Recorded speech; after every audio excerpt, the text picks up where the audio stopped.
organizers for inviting me to this symposium. I think it's an excellent opportunity to bring some understanding of what we do on the research side and hopefully how it can help you. I've taken out a good chunk of my talk to allow for questions because I understood that that was the emphasis of this. And I also just want to mention that I'm at the National Cancer Institute. I run several clinical trials there and work with a large group that is really focused on developing new therapies for prostate cancer, all stages, even newly diagnosed patients, all the way up to patients who've been treated with a lot of things. The National Cancer Institute is a resource really for all, of the country, and we have clinical trials that are open to everybody. And it's our mandate by the government to do this research. So just for those of you who don't know, and it seems like a faraway place, we're actually able to pay for your travel to and from the NCI for clinical trials. Our trials are open to everyone around the country, and even though travel is costly, we're able to actually help pay for the travel expenses to get up there. And I flew down yesterday. It's only a 2-hour flight. It's not that bad. So now I'll get started here and talk about a concept that I think patients have been wanting to talk about this for a long time, but our understanding of the immune system and its abilities to attack cancer are only really starting to explode. One thing that I think patients always ask is, how did cancer happen? And it's a very complex thing to try to understand, and it's probably different in every patient. But there is one hypothesis that's probably gaining a lot of momentum, and that is this concept that one of the ways that cancer may develop is through a breakdown in the surveillance by your immune system. So if you take a step back and look at this model here, it's kind of scary when you think about it, but what it in essence suggests is that all of us kind of exist normally in point A and point B. And that is, we think of the immune system as fighting off external invaders, the cold, the flu, pneumonia, but it also maintains a surveillance within the body, looking for rogue elements that are going out of control. And cancer essentially is rogue elements of your body that are growing uncontrollably. Now, throughout most of our lives, the immune system is able to detect these rogue elements here in red and blue and basically eliminate them. And over the course of our lives, it's very successful at doing that. Unfortunately, for reasons that we don't fully understand yet, it seems possible that ultimately what becomes the cancer is able to escape this equilibrium and grow out of control and basically escape detection or elimination from the immune system. Sorry about that. Now, if that's true, is it possible to go in the other direction? If we have an immune system that's been compromised and allowed the cancer to grow out of control, can we then get control again? And that's what the focus of immunotherapy is. Can you stimulate your immune system to recognize and destroy the cancer and essentially do the job that maybe it failed to do initially, but get it back on track? And so these are different than other therapies that we're talking about in the sense that it's more of an effort to educate your immune system to attack and kill the cancer cells. So I am going to get a little bit technical on some of this, and if I'm going off the tracks, just raise your hand and be like, that didn't make any sense, and I'll just explain it a little bit better. But there are two broad divisions of immunotherapy that are currently under development in prostate cancer. One is this concept of a therapeutic cancer vaccine, and that's actually fairly unique to prostate cancer in some senses of FDA-approved agents.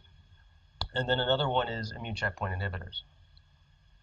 So I'll talk about each of these individually, give you some background information, and then show you some data, what we know about this. So therapeutic cancer vaccines are designed to basically give your immune system a target and basically say, this is a target you should be looking for. It's kind of like in the old cop shows where they put out an all-points bulletin or APB on a felon or something. So that's essentially what therapeutic cancer vaccines. They give your immune system a target and say, go find this, seek and destroy. Now, because this is not a chemotherapy or a hormonal therapy, it's not largely toxic to patients. There's actually not a lot of side effects associated with this, and that's always attractive, I think, to patients.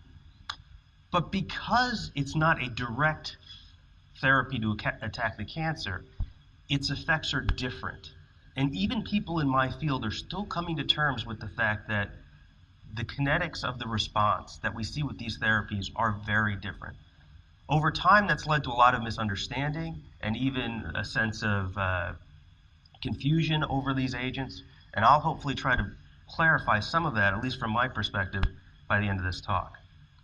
But the other part of this that makes it very different than standard therapies is that you're educating the immune system.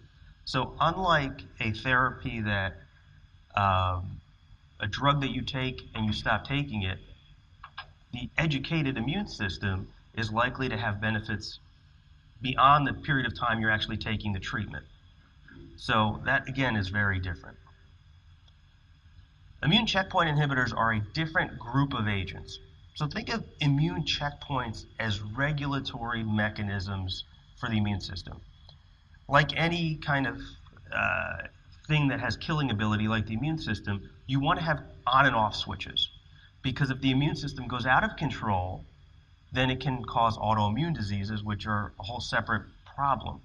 So your body, over the millennia of evolution, has developed mechanisms to control its immune system by having on and off switches.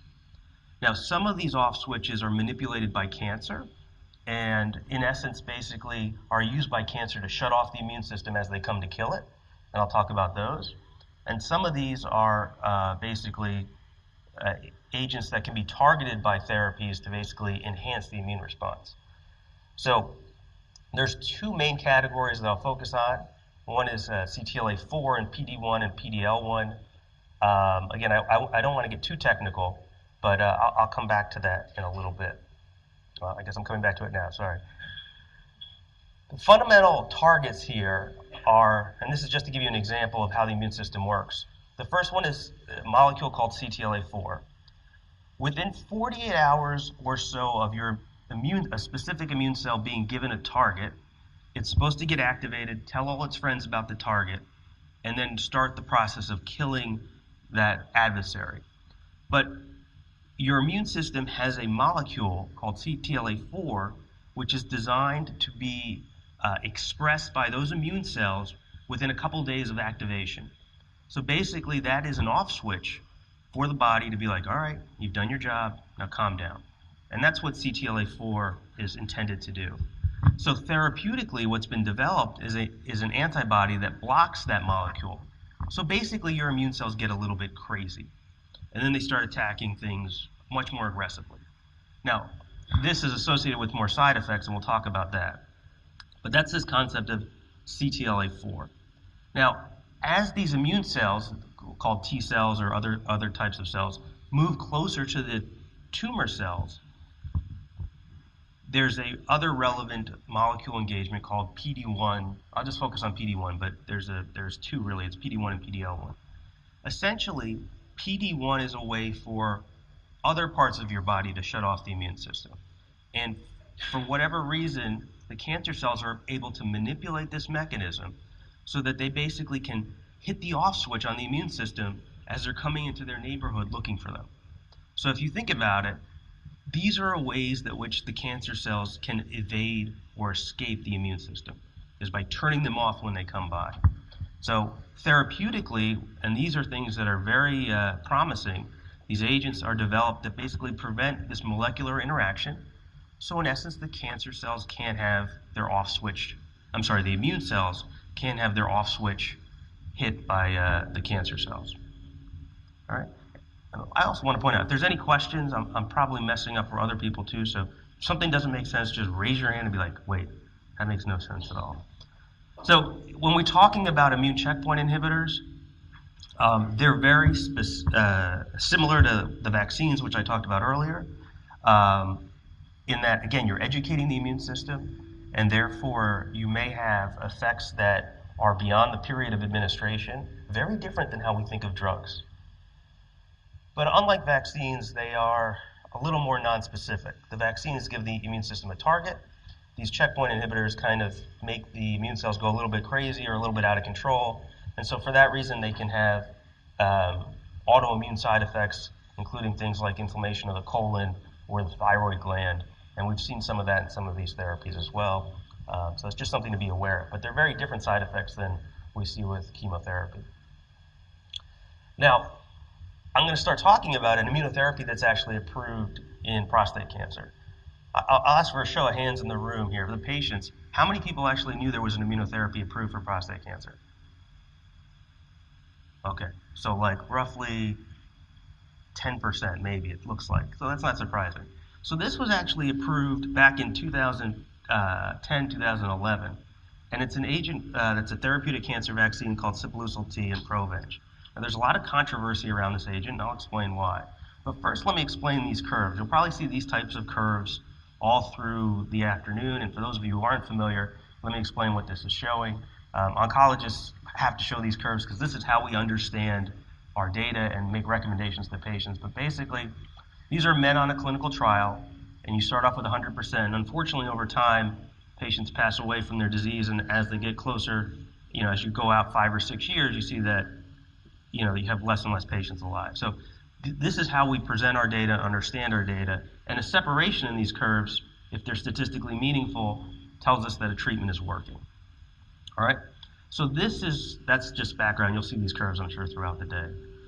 But this is a drug called Symposium. It's a therapeutic cancer vaccine, and this is actually the second trial that was done with this agent in what we call a phase 3 setting, which is the final stages of development. And the end result was that patients who got this lived an average of 4.1 months longer. Now what that means is this patient here lived 4.1 months longer than this patient, but as you can see, these patients lived a lot longer than some of these patients. So don't get too caught up in these averages. I have people coming to me and say, well, 4.1 months, big deal. It's our way of understanding the data, but you may actually do a lot better than that. So I think it's important to understand that when you're talking to your doctor about benefits. And 4.1 months is actually not that far off base for what we've seen with other therapies in this population. And just let me clarify the population here too. These are patients with advanced prostate cancer who have had disease spread to other parts of their body. And this was done before enzalutamide and abiraterone were approved. So as you can see here, by the overlap in the first 6 months, there's really no difference, but then there's a separation. So just to highlight this area, this is where the controversy came from. This treatment did not make PSAs go down. This treatment did not make disease shrink, and not in a meaningful way. And as you can see here, there's no dramatic change in the first 6 months. So despite the fact that people live longer, a lot of people decried this data as being, either somehow inaccurate or otherwise fake. Now, in our line of work, we kind of accept the data if the statistics bear it out, which they did here, and I think we have a better understanding of what happened here. But I can tell you this caused a lot of consternation at the time and still does to this day.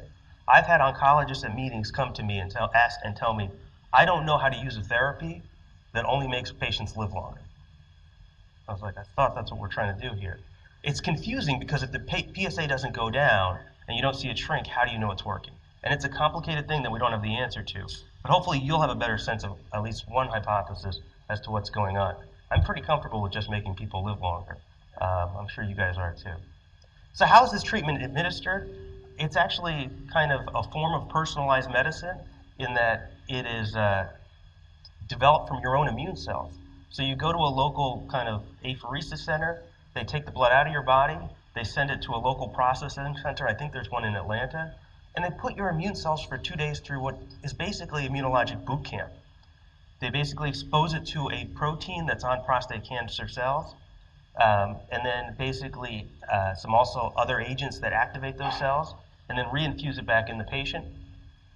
And then a full course of therapy consists of 3 infusions every 2 weeks for a month. And again, this is FDA approved for patients with metastatic disease that's castration resistant or rising despite testosterone suppression. And so it's actually, because of the controversy, not a lot of doctors use it, but it is still available. Now at the NCI, we've been working on a different approach, but a very similar strategy of giving your immune system a target. Now this is a little bit, sounds scary because I'll talk about a modified virus, but this virus has actually been co-opted by our scientists to contain essentially a package of targeting information. It has a target antigen, which is PSA, which isn't just secreted by your prostate cancer, but is on the surface of your prostate cancer cells. And so and these are basically go signals for your immune system called co-stimulatory molecules. So if you think of this virus as basically a way to download targeting information to your immune system, it's injected into your body, and then once it's injected, the viruses infect immune cells. They translate this genetic material and basically express it on their surface, telling other immune cells, this is what PSA looks like. You guys haven't been following it enough. Go seek and destroy. And that is something we have developed over the last decade, and is currently in the final stages of testing in advanced disease. And so it's not FDA approved yet, but I'll come back to the trial that is basically being done. This is a preliminary study done quite a long time ago, actually now, smaller than the previous study, but very similar in the fact that, again, you see that nothing really happens for the first 6 to 12 months. So again, this was a study where patients lived, the difference here was a little bit longer, but that's probably because it was a smaller study. But you see people who got the vaccine called Prostate live longer, this red line. And again, no drops in PSA over, in the broad group, and no immediate change. So it's not just that other agent that was having this unique characteristics. We've seen it with others as well. And this is the trial that's been completed in terms of accrual worldwide. And I think the company that's running this trial says that we might have data from this trial at the end of this year, which will tell us whether or not this approach works. And basically, there's a placebo group, but 2/3 of the patients got the vaccine with or without another immune-stimulating agent. So we'll find out, hopefully, by the end of the year if this treatment works on its own. But this concept of delayed effects with immunotherapy is something that people in my field were struggling with. I mentioned that the Sipuleucel T had that one study, and I mentioned there was another, so that's 2 studies. I showed you this agent, Prostate, from the NCI, where we saw similar findings. I won't have time to go into it, but I can tell you that ipilimumab is fading away. Well, that's really scary. A drug in melanoma, which everybody is fairly convinced works pretty well, showed the exact same thing. When patients got this in the large trial, their disease wasn't different at 3 months, but 10 months later, basically patients were living longer. And I mentioned those other agents, anti-PD-1 and anti-PD-L1. We're seeing it there as well. Yet for some reason, there's still a lot of controversy in prostate cancer. And all right. Is there any way to fix this? Or okay, we're back. Good. So we worked with our colleagues at the NCI, one of whom was a mathematician, and we wanted to understand what was going on. So we took some data from our trials, and the findings were interesting. They had developed a model, and this is a little bit scary, but a mathematical model where you could plug basically certain disease characteristics into a mathematical equation.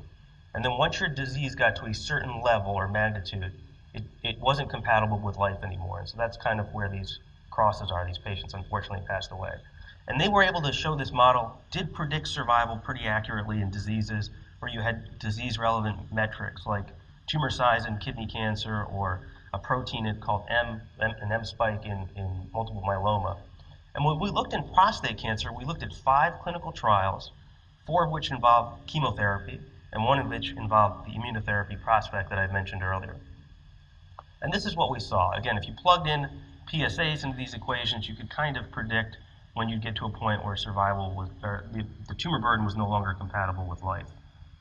When patients got chemotherapy, it's kind of what you'd expect. They start the chemotherapy here, it shrinks, it works for a while. Unfortunately, though, when it stops working or it stops, the disease goes back at that same rate, and essentially, you can again predict where the death's going to occur.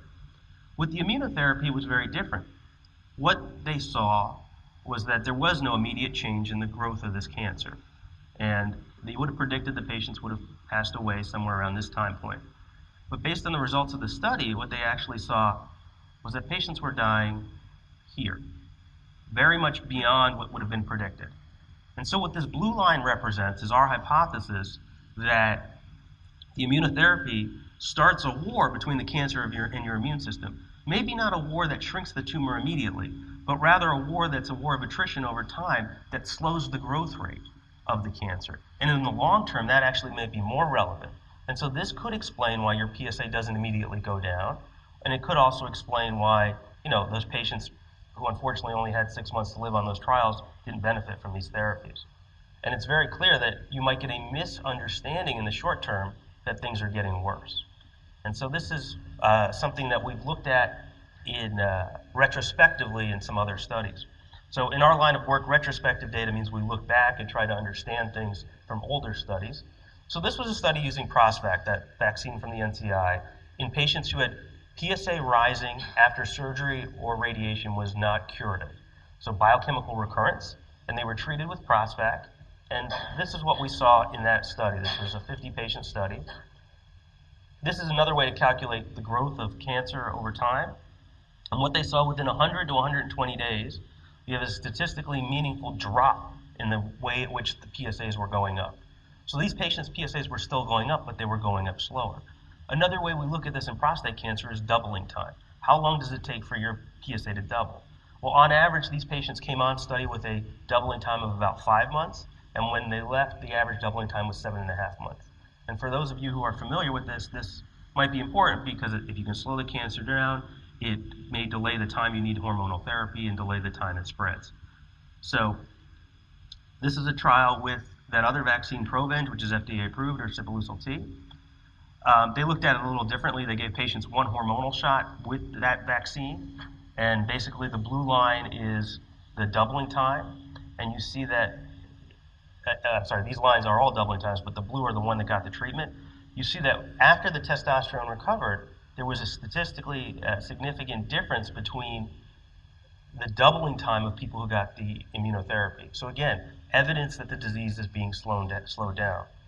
So we've seen it now with multiple therapies in prostate cancer, 2 different ones, over 2 or 3 different trials. So again, this is something that we think may be real, and we're trying to prove it with prospective studies. But an important implication of this is, if this is true and the immune therapy can slow down the cancer growth, then what that means is you're having an effect beyond the period of administration, which is what we want. We want to teach the immune system to fight. And I'm doing a study right now at the NCI trying to prove what we saw retrospectively, where we're taking patients with biochemical recurrence. Half of them get the vaccine immediately. The other half we watch for 6 months with their PSA slowly going up, and then they get the vaccine as well. And we're trying to see if we can replicate those previous findings. If they're real, you should be able to replicate them in a study that looks forward. And in our line of work, you have to look forward and kind of like pool, where you call your shot. Because when I play pool, I miss, and the ball goes in the wrong pocket, and then they tell me it doesn't count because I didn't call my shot. And science is the same way. You have to call your shot. So we're trying to do that with this study. Now, if you believe that these therapies slow down the growth rate of the cancer, then I think you guys have already thought about this. If you started earlier, you're going to have a much more profound effect in terms of extending life than if you start it very late in the disease. And we agree with that too. That's why we're starting in biochemical recurrence and even patients who are newly diagnosed. So I've gone over this. I just don't want to take up too much time here. I did mention the checkpoint inhibitors. Now, unfortunately, there have been 2 trials with CTLA-4 and prostate cancer that are negative. I'm not going to go into that too much today. I think we're all trying to still understand that. These PD-L1 or PD-1 agents are interesting. Basically, they seem to be having interesting effects across multiple cancers in that 15 to 25% of patients, it seems like almost regardless of the cancer, are benefiting from this therapy. And so why is that the case? Why are a small percentage benefiting?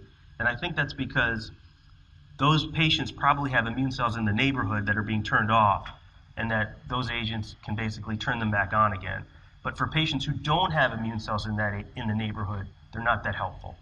So until recently, we didn't think these agents worked in prostate cancer, but Dr. Graff and her colleagues up in Oregon Health Sciences have recently published data that shows these treatments were effective in shrinking tumors, even in the liver, in prostate cancer. I think my latest update that I've heard is they saw about 6 responses out of about 28 patients in prostate, and now they're going to do another 30 or 60 patients. Again, these are metastatic patients, but again, it comes out to, again, being that 15 or 20% of patients who are benefiting. And so while I think that's good, I think we have to ask ourselves, what about the other 75 or 80%? And so that's where I'll try to show a diagram here, and this may be confusing, but let me know. So what I think is going on with these patients is if you have immune cells in the microenvironment that are, these are immune cells, these are your cancer cells. And basically, these red triangles are the off button. So if the immune cells come to the neighborhood, there's data that shows that the way they communicate through chemicals called cytokines actually causes the tumor to take evasive action and develop these off switches where they can shut off the cancer cells. So in these scenarios, which is the minority of patients, these antibodies that block these triangles can basically do their job and basically allow the immune cells then to kill the cancer cells. Does that kind of make sense? Okay. I got a few nods and no one angry, so that's good. The problem is the majority of patients don't have the immune cells in the environment. So rather than trying to pat ourselves on the back for seeing 15 to 20% responses, what we need to do is get the immune cells to the front. It's almost like an army. And so how do we do that? Well, one way is with vaccines or other therapies that give the immune cells that are circulating in your body a target. Then they can migrate to the neighborhood where the cancer cells are, and then recognize the cancer cells, kill them. Now we know there's going to be evasive actions by the cancer cells, but if we can come in with those antibodies that block that, we think we can get benefit perhaps in more than just a minority of patients. And that's something we're looking at with trials that we're currently designing. So I'm just going to skip this data. This is a study where we're doing this even in newly diagnosed patients. Well, I'll go back to this. Well, I'll skip this right now because I think I'll come back to it if there's time. But I want to point out in the last 5 minutes just kind of more forward-looking on why I think there's real potential with the immune system. Now, this is a section I removed just because I wanted to have time for you guys to ask questions, but there's a very strong rationale for combining immunotherapy with a lot of therapies. Hormone suppression therapy, which is the cornerstone of therapy in prostate cancer, actually has very pro-immune effects. In other words, there are immune stimulation that occurs when testosterone is suppressed, and we've explored a lot of that data. But I think for the sake of time, I want to just again end with immunotherapy as a concept of personalized medicine. About 15 years ago, they developed a concept called personalized medicine, and I think the flaws in that were that we thought that humans could basically pick out a specific target of your cancer and then target it indefinitely with a drug, and then basically wipe out all the disease. Unfortunately, the problem with cancer is there's different versions of the cancer or different clones. And so while a targeted therapy may wipe out one group, another group can fill the void. I'll try to tell you why I think immunotherapy can succeed where those other personalized medicine approaches have failed. There's a concept called antigen spreading or antigen cascade. Don't get too caught up in the jargon, but what this is basically saying is your immune system is a well-designed killer. And when there is killing of a cancer cell, there are active immune cells, and if it's done immunologically, there are other immune cells in the area, and they're not just hanging out. They're like, how can we do this better? Because they're an efficient killing machine. So what they do is they process different parts of those cancer cells that are released, gobble them up, and then basically find new ways to target the cancer. So I'll explain this a little bit more detailed, but in general, what this allows us to do, really for the first time, instead of giving a static drug that only works for a short period of time, for the first time we have the ability to potentially induce a response that's long-lasting beyond the period of administration, but also a response that has the ability to match the diversity of the cancer cells. See, when you have cancer, it's not just one type of cell, it's a diverse array. And for the first time, I think we have a therapy that can match the biodiversity of the cancer because it evolves within the patient and it tailors itself to the patient's own tumor. And I think in this way, immunotherapy can fulfill the promise of personalized medicine where our other approaches have failed. Now, this diagram will hopefully highlight better than what I just said with pictures, and that is if you have a therapy that can activate an immune cell, It can travel through your blood and your lymphatics to the cancer, engage the cancer, kill the cancer, and you see here this release of proteins in red. And those proteins are gobbled up by these immune cells, and the cycle continues. So over time, it can find new ways to target the cancer cells. Now, so here's some data that basically backs this up. So people tell us that, well, you developed I didn't develop it, but you work with a vaccine that targets PSA. So the best metric should be how many T cells are targeting PSA after your treatment. And indeed, we see more than half the patients in about 100 that we looked at who got this vaccine, their immune cells are smarter and better at targeting PSA afterwards. But that's not where it ends. That's where it begins. Because when we looked at a smaller group, 2/3 of them were targeting other antigens or other proteins. So this is more relevant because it's not whether or not it's targeting the first thing, but it's whether or not that its response is evolving and perhaps personalizing to each patient's cancer. Now, this creates a problem because when you do have a therapy like immunotherapy, people want to say, we want proof that it's working. Can you do a blood test to do that? And it's hard to develop specific tests if each of these responses are truly personalized. In other words, in one patient, targeting protein X may be the most relevant thing, but in another patient, protein Y, and another patient, protein Z. But if you're looking for protein Q, you may think they're not responding at all, and that's because everyone's cancer is different. And so it does create complications, but ultimately this is the strength of this therapy, in my opinion. And there have been studies that have shown that patients who have this greater breadth of the immune response do better clinically in terms of survival. And that's across multiple cancer types, not just prostate cancer, and it's with multiple immunotherapies. So I think as we move forward, this is going to be a focus of our developing immunotherapies is which of these therapies induces the greatest breadth of the immune response so you can have a more personalized attack. I'll just skip over this. So I'll just get to my conclusions and then allow time for questions. Basically, immune therapy is promising, it's new, it's different. It has a different kinetics of response. Patients and providers may have to get used to the fact that PSAs may still go up, cancers may not shrink, but that actually may be okay because it's a marathon and not a sprint. I didn't get into this, but I just want to mention what I alluded to in one slide, and that is there's great potential to combine these agents to exploit the benefits of immunotherapy and, for example, chemotherapy. You think of chemotherapy as immune suppressive. Docetaxel, which is relevant in prostate cancer, we've shown in the lab, not myself, but smarter colleagues than mine, than me, who work in the lab, have shown that docetaxel kills cancer cells in a way that helps the immune cells recognize these additional proteins. And so we're doing studies currently with the immunotherapy and chemotherapy. And I really think the strength of all of this is finally we can give your body the techniques and the skill set to attack the cancer. And that's probably more dynamic and more relevant than any drug that we've developed so far. And ultimately, that's because it can develop a great and broad immune response that encapsulizes the specifics aspects of each individual's cancer. And I think we open it for questions now. Yes, sir. Is the effectiveness of these treatments dependent at all on the amount of inflammation in a person's body, maybe intaking by their diet? And if they reduce the amount of inflammation in their diet, let's say by reducing the amount of arachidonic acid they're intaking, for example, could these treatments be more effective? So it's kind of the question about inflammation and its role in cancer development has been out there for a while, and it's not really clear, especially in the prostate. It is possible that local inflammation could actually lead to some of this immune suppression. I don't think we have good enough data to be very clear on that.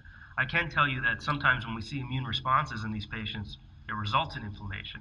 So I think inflammation might be one of these things where it's good until it's not, because inflammation often is an influx of immune cells.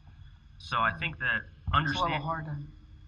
understanding inflammation in its role will be important moving forward. But I don't think we know at this point whether or not intervening on it will change the efficacy of these treatments.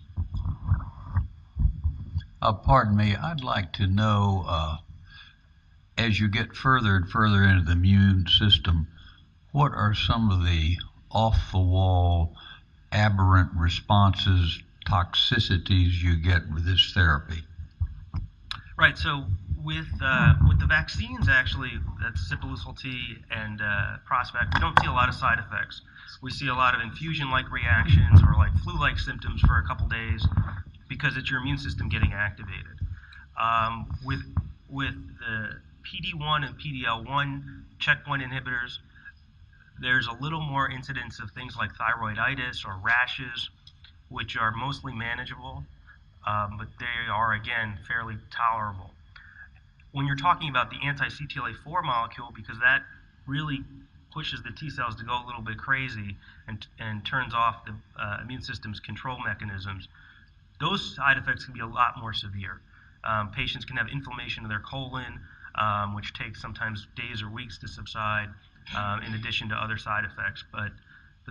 So there's kind of a spectrum of side effects, from very minimal with the vaccines, not substantial with the PD-1 and PD-L1 inhibitors, and then it can be a little bit more extreme with the anti-CTLA-4. At this point, though, anti-CTLA-4 with 2 negative trials in prostate cancer is not likely to be developed at the doses that were previously explored with that side effect. Question. Here. Okay. So I just want to make sure that I understood you clearly, that if you have advanced prostate cancer, that you're advocating immune therapy early in conjunction with chemotherapy, and that this is already FDA approved? So yeah, just to clarify, I do agree with the earlier you can start immunotherapy, the better. One thing I didn't get into is who those patients are. And I think they are patients with no symptoms or minimal symptoms. That's kind of where this treatment is approved. And it's given for a month, so it doesn't necessarily have to be given with anything else. It's often just given, and then my recommendation would be to move on to something else. So it's not approved to be given with chemotherapy. I'm doing clinical trials to do it in that context. And I think it's reasonable in a clinical trial, but probably not in clinical practice because we don't have that data yet. But who I think should get this approved agent are patients who have metastatic disease, the rising PSA, and are really not very symptomatic. And for most prostate cancer patients who just develop metastatic disease, that's how they are, in essence. So I think that drugs like abiraterone and enzalutamide are very effective agents in those patients as well. So when I see my patients and they come to me and they maybe just developed metastatic disease in the last 6 months and they're like, "Doc, I feel fine. What do you recommend?" I say, you know what? Go get this vaccine. It's FDA approved. We're never really going to know if it works. It's probably not going to make your PSA go down. So let's get it. Let's supercharge your immune system, and then let's move on to the other therapies. But at least then your immune system will have this one in its tool chest. The other thing I'll say is I mentioned enzalutamide, which is an FDA-approved hormonal agent, which is very effective at dropping PSA and extending survival in prostate cancer. And Dr. Hodge's group and some data from one of my clinical trials has demonstrated that actually that drug has some pretty powerful immune effects too on the immune system. So it's reasonable to think that you can start the process with the FDA-approved vaccine and then maybe continue it with subsequent therapies. Does that answer your question? But I do think that patients who have a lot of symptoms from their cancer, those patients are less likely to benefit from immunotherapy as we're currently using them. Yes, in the back. Yeah, hi. Just for patients, I know that the speakers speak in generic terms, but Symposium is Provenge, correct? Correct. And anti-CTLA-4 is Yervoy, just for patients in the audience. I think that gets confusing sometimes. Yeah, sorry about that. No, I mean, I'm an advocate, so I can use whatever words I want. I appreciate you clarifying. Thank you. And thank you for mentioning the idea or the concept of moving on to your next therapy after Provenge or Symposium.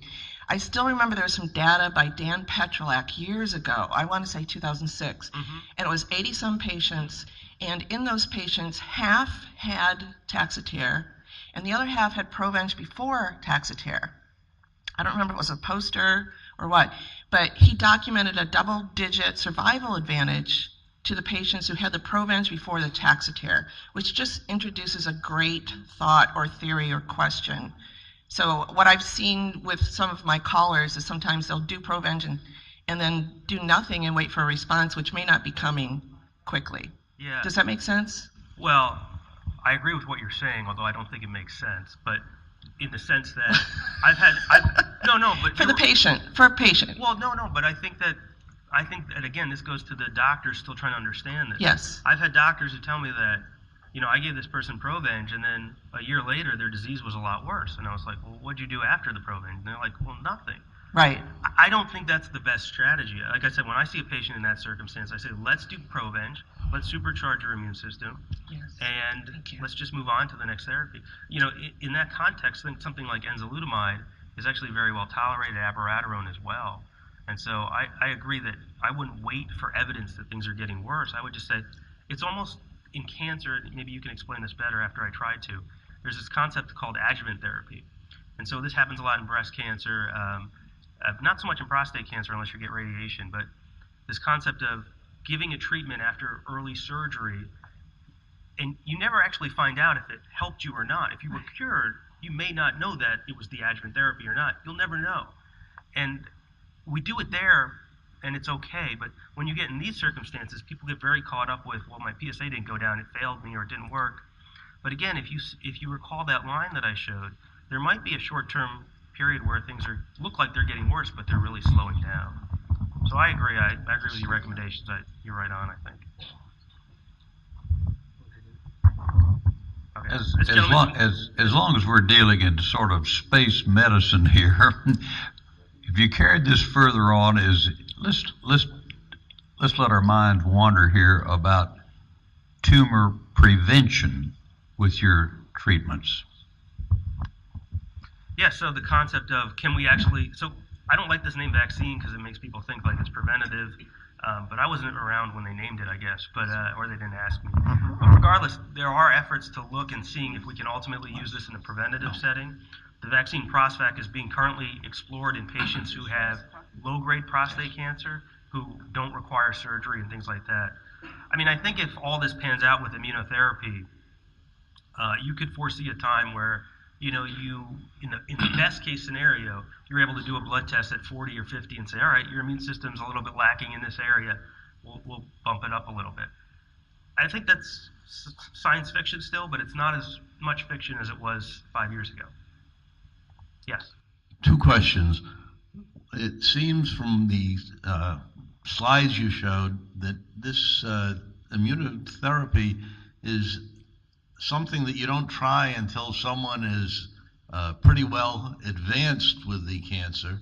So my question is, am I right about that? Or should you be, as soon as you discover that you might have it, would you want to start immunotherapy? The second question is, at the very beginning, you used a phrase, metastatic cancer, that castration therapy didn't work. Is that a therapy? And if so, is that used? Okay. So I'll start off with the first term. So the first term is castration-resistant prostate cancer. So metastatic means it's spread to the bones or beyond the prostate. Castration or testosterone suppression, another way to say it, is the most effective therapy for incurable prostate cancer. And that's because testosterone or androgens signal the growth of, or provides a growth signal for the cancer.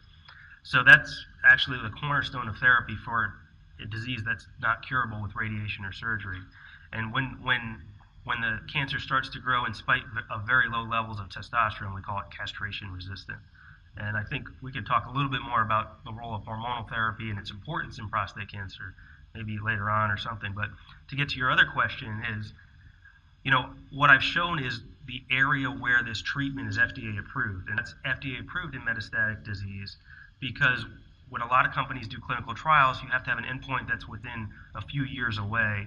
If you take newly diagnosed patients, they may live 10 or 15 years, and that's hard to prove over time.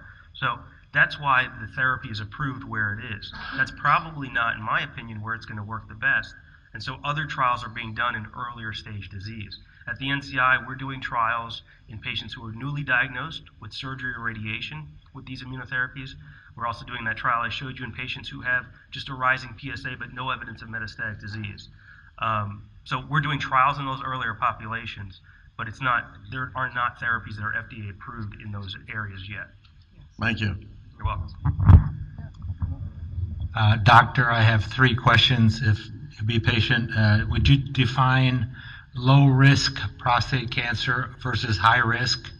And my second question is, in the Wall Street Journal, they talked about testosterone suppression therapy may increase the risk of depression. And also my third question is, one doctor talked about a C11 choline PET scan. When would that be necessary? Those are my 3 questions. All right, those are pretty disparate. We'll start with the last one. There's a lot of experimental imaging, and I think we have an imaging specialist coming up next, but there's a lot of experimental imaging. The C11 choline scan does not necessarily inform our standard therapies, so I don't know that it is necessary. It can be done as part of a trial, but I don't know that it has a defined role in standard approaches at this time. Let me stop you here just a minute, and I've got two more questions. One's right there and one's right here. But remember, we're going to have a presentation session. I'm really glad you guys are asking such great questions, and we're going to have a full presentation, the panel discussion. So we'll save those for the others that raised their hand. So should I answer his other 2 questions real quick? There is a slight increased risk of depression with hormone suppression therapy, and it's something that you and your doctors and your family should look out for. So that's correct. It's not everybody gets it. It's a minority of patients, but it's meaningful in that minority. And then high risk and low risk, it's different. I mean, that term is usually applied to newly diagnosed patients, and low risk is Gleason 6 or less. How it looks under the microscope, we give it a score. Intermediate risk is 7, and then high risk is 8, 9, or 10. And so think of those scores as mobility scores, the ability of your cancer to leave your prostate. And so that's generally where we use the term high risk and low risk prostate cancer, is in newly diagnosed patients based on how it looks under the microscope. Yes? On your concept of moving on, can you touch on if the metastasis has kind of gone back to the prostate, so to speak, the results of proton radiation or X-ray radiation? I'm not sure I understand that the metastases have gone back to the... Well, I assume that the treatments that you're calling for does reduce the amount of prostate cancer in various areas other than prostate. Well, it slows its growth. It doesn't make it disappear. But I guess your fundamental question is the benefits of proton versus other forms of radiation in the prostate, is that right? No, I'm not. I'm just, both forms of radiation work. The question is, after the treatment with what you described, does anyone do radiation per se? Not generally. I mean, radiation is another therapy that can augment the immune responses, but it's not typical to go back and radiate the prostate in a metastatic patient outside of a clinical trial. You mentioned, when you were talking about the immunotherapy, you mentioned a lot the rising PSA. In a case where, for instance, there is a metastatic disease with a low PSA, how can you talk about the use of immunotherapy in a situation like this? And also, can you talk more about a combination of what is known as the best case, as the best treatment right now, about the chemo, the combination of the chemo, the hormone, and maybe the immunotherapy? Yeah. So, in terms of low PSA metastatic, I think that's a perfect time to use Sipuleucel T or Provenge. There is data from their studies that show that the patients who responded the best are actually patients with lower PSA and probably therefore less cancer. So I think that's the optimal time to use it. We're doing studies right now exploring the benefits of chemotherapy with these immunotherapies. There's a lot of preclinical data that shows that a strong rationale why they should work together. We've done a study in breast cancer looking at a different vaccine or immunotherapy combined with docetaxel, the one that is relevant in prostate cancer. And indeed, in that study, the patients who got the chemotherapy had their cancer progress, unfortunately, in 4 months. But if they got the immunotherapy, the vaccine, very similar to Prostate, with that same chemotherapy, the average time to progression was 8 months. And so there is some clinical data showing that as well. We're trying to do that in prostate cancer as well. So right now, the role of immunotherapy with chemotherapy is probably only limited to clinical trials, but those trials are being done to see if, at the NCI and other places, to see if it truly is more effective. But there is a rationale for it. Okay, I think we'll stop there.